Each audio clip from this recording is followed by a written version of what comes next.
This is one of those knives that I want so badly to tell all of you to run out and buy without fear of regretting your purchase, but unfortunately the price is so prohibitively expensive at full retail that I kind of struggle to a little bit, because as much as I love this knife, I don't really know where Böker gets off on charging their prices for it. Because for all intents and purposes, this is an amazing knife. For the price I paid for mine, it would be a 10 out of 10, absolutely no question. But at the full $228 that Blade HQ is charging for this knife, I can't help but feel like materials, and in some ways quality, is a little bit lacking. That being said, it's a very good thing that on the secondary market, these don't hold their value and can be had for much, much, much cheaper. So at the end of the review, I'll tell you what I think of the value dependent upon the amount of money you have paid. Because really, I do love this knife, and it is, honest to God, so close to perfect that it's hard not to just rant about it. First thing I want to mention before I get too deep into the review is I am reviewing the Cocobolo handled version, but they've made this in a variety of different handle versions and blade steels. Okay, this is probably the most common version with a VG10 blade and a Cocobolo handle, but they also make it with G10 handles, micarta handles, carbon fiber handles, titanium handles, all sorts of different things, and I know they've made it in different blade steels. Usually the steel, the handle material will kind of determine what steel you get. The more premium your handle, the more premium they make your steel. So keep all that in mind. Prices will vary depending on the version. I'm going to mainly talk about this version because it's what I have, and I think it's the most common iteration of the Urban Trapper on the market. So yeah, let's go ahead and start with the packaging. Böker almost always nails it these days with their packaging. This is super premium. It's a very thick cardboard box with some nice silver branding on there, silver foil branding. We have our SKU number and whatnot. Made in China. Yes, it's a foreign-made knife. You open it up and you have this nice foam insert which holds the knife in a very presentive way, which I think is kind of classy. And when you remove that and the insert, you have some paperwork congratulating you on why you were smart to buy a Böker knife. And down here there was an Allen wrench, or maybe it was, a Torx wrench that I've since removed, and a silica packet to help prevent rust. Really love the packaging on these Böker Plus knives. It's super classy stuff. I know most of you don't give a damn, but I wanted to show it anyways. Let's talk about this blade. And this is a lot of blade for the size of the knife. And what I mean by that is if you look at this as it's closing, it is so close to a 1-to-1 ratio. We don't see that a whole lot. A lot of the time blades are kind of stubby for their handle or just don't make the most use of space. This wasted absolutely no space. Okay, this is a Brad Zinker design that Böker did a production version for. Böker is really well known, for their Böker Plus line anyways, for producing affordable versions or more affordable versions of custom designs. In this case, a Brad Zinker design. And I love that blade to handle ratio. It's a 3 3/4 inch blade made out of, in this iteration, VG10. Now, it's kind of funny because VG10 used to be heralded and loved by the knife community, at least here on KnifeTube, as an excellent steel. Spyderco was really well known for using it. Cold Steel used VG1 on some of their knives. Falcon even, I believe, used a lot of VG10. And these days, it's kind of considered to be a lower-end steel or maybe a mid-end steel, which I really don't understand. Sure, it doesn't hold an edge nearly as long as something like S35VN, MagnaCut, CPM-M4, so on and so forth. However, it takes an incredibly sharp edge. I mean, just a crazy sharp edge. Very, very fine. It holds it much better, in my experience, than something like an AUS 8 or 8CR13, which are kind of the reference standard baseline, I think a lot of people consider acceptable for EDC. It resists rust amazingly well. I think it's a great steel because it sharpens extremely easily, takes a beautiful edge, holds it more than long enough for the average everyday carry cutting tasks, and doesn't really require maintenance. I like it in an EDC blade. I really do.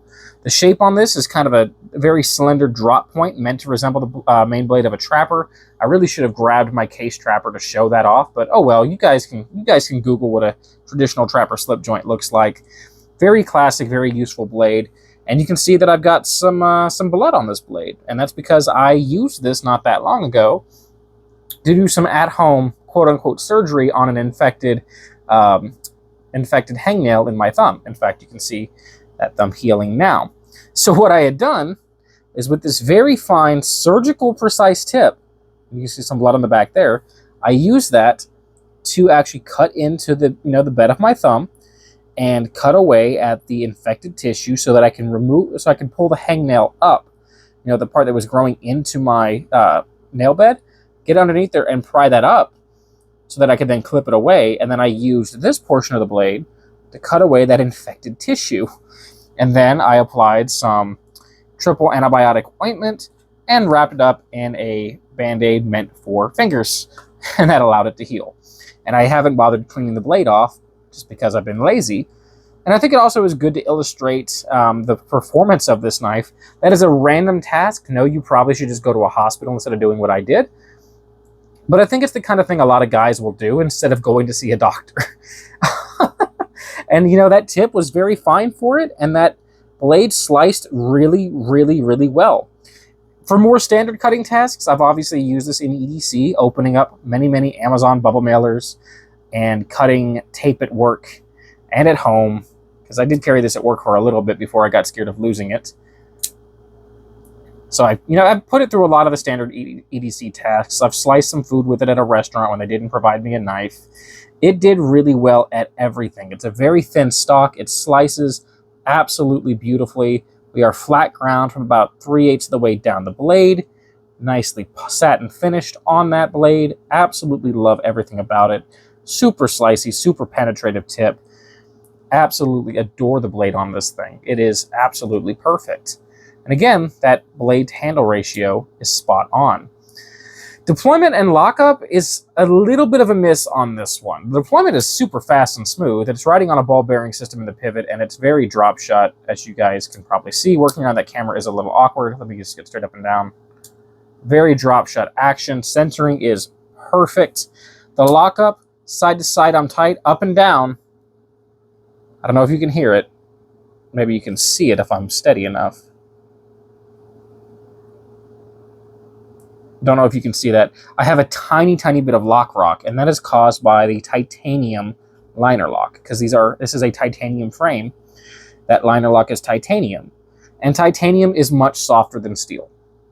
Okay, it's much lighter than steel, but it's much softer than steel. So what happens when you're doing any kind of heavier cutting with this is the steel of that blade tang is going to press in against that titanium and warp it, wear it down, erode it, and you can often develop lock rock, which is why a lot of titanium frame locks now will include a steel bar, a steel insert on that locking bar, or in the case of Chris Reeve, a ceramic ball to interface with that blade tang. This being a liner lock doesn't have that, and we pay a little bit of a price for it. So a tiny bit of up and down. Because of that, I would advise not using this for any straining levels of cutting. Very, very, very light duty only, because if I had chosen not to just cut down a bunch of cardboard boxes with this, if I just cut the tape and folded them like most people would break down a box instead of slicing through it 75 times to test the edge retention, I probably wouldn't have that. I've also done some other heavier cutting tasks with this, a little bit of wood carving, stuff like that, which really this knife is not designed for. It's extremely light duty, gentleman EDC level territory. It's really an office EDC. If you work at an office or a cubicle, this is the kind of thing you'd want. It's super thin, super light, super streamlined, wouldn't draw attention to itself. But I have to give it a ding on the lockup for that reason. It's just an inherent weakness of a titanium liner lock versus a stainless steel one. That said, the liner lock is very well jimped, so it's easy to get into and disengage. You can also see we have a nice cutout there. And the flipper tab is well jimped, so we can get an easy purchase on it. So no complaints there. Again, centering is spot on perfect. Handle is 4 3/8 inches long, and in this case made of Cocobolo scales over that titanium frame, which is beautiful. I love that. It's very classy. Again, they make it in a wide variety of handle scales, so if you're not a traditionalist and you don't like this style, you can get it in other styles. It is a flow-through pillar construction, as you can see. So it's very, very easy to clean out. We have a little bit of a stamp on the back of the blade there. I think it's just a serial number. Maybe I can get that to focus. Been having focusing issues lately. There you go. Okay, it says, looking at this off camera, 16671. Okay, so that's the serial number on this particular Urban Trapper. I'm not super fond of the pocket clip on this thing. It is a titanium clip. I'm not a big fan of titanium clips. I find they bend out really easy. And this is very spoon-built and kind of goofy. It is secured decently with 2 T6 Torx that are sunk in to the handle. There's no mushroom capping.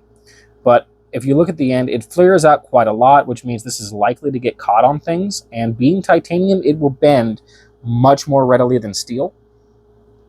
It does loop over and carry pretty deep, but I don't love how wide and goofy spoon-built the clip is, considering the super gentleman-like streamlined nature of the design, and I don't like how it flares out. I would have liked a simpler, very narrow clip where this would almost just look like a pen, because it's light enough that someone could easily carry it in their front shirt pocket.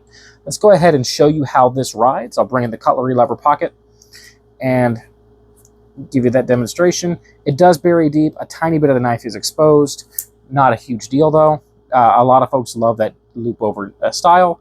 No lanyard hole, however. I'm pretty sure you could fit a lanyard around that post back there if you wanted something that would be if you wanted a way to make it more easily extracted from the pocket. Sorry, I can't speak.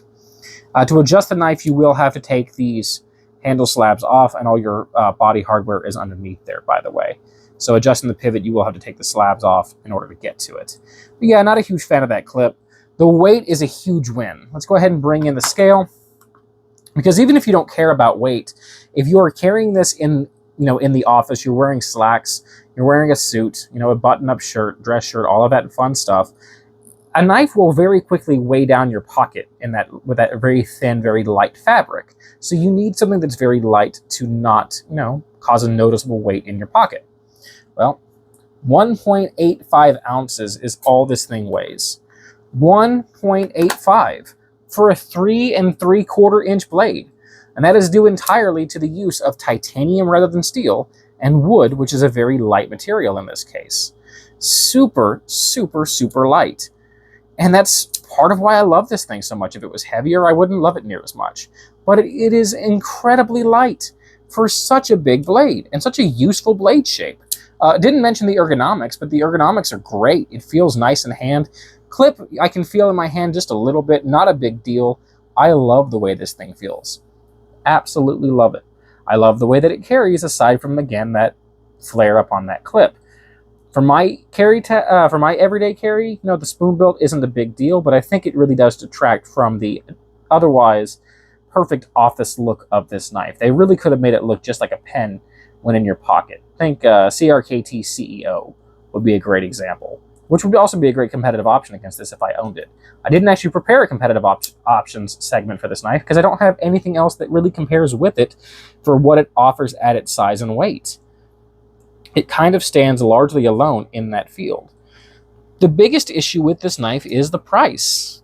Again, Blade HQ, $228? It's ridiculous. At that price point, I'd give it a 5 out of 10. I still think its particular function is hard to deny, but it's so expensive at that point for a VG10 blade and a titanium liner lock that can develop rock if you put it through, even slightly too hard use. But luckily, the secondary market on these things is pretty soft, and you can get them super, super cheap. And at that point, buy as many as you can. Because at $100, I would recommend this as an 8 out of 10. It is worth it all day at that price point. You get it for $75 or less, it is a 10 out of 10. And I got mine for 35. The guy had it listed for 50 on Blade Binge. I shot an offer of 35. He accepted immediately. For $35, this thing was not even an 11 out of 10. This is a 15 out of 10 at $35. It offers so much at that price point. I often see them for like 50 to 75 used for this wood-handled version, and sometimes the G10 and even carbon fiber versions I see for pretty cheap. I've even seen the jigged titanium ones for like 80. So when you can get them around that price point, they are a no-brainer. Buy them all day long. It's a fantastic knife that I super recommend, especially if you do work in an office, or you work in a church, or you just want this as your church pocket knife. Something you can wear in your Sunday best. It works really, really well for that. I hope you guys enjoyed this video, and I'll see you next time.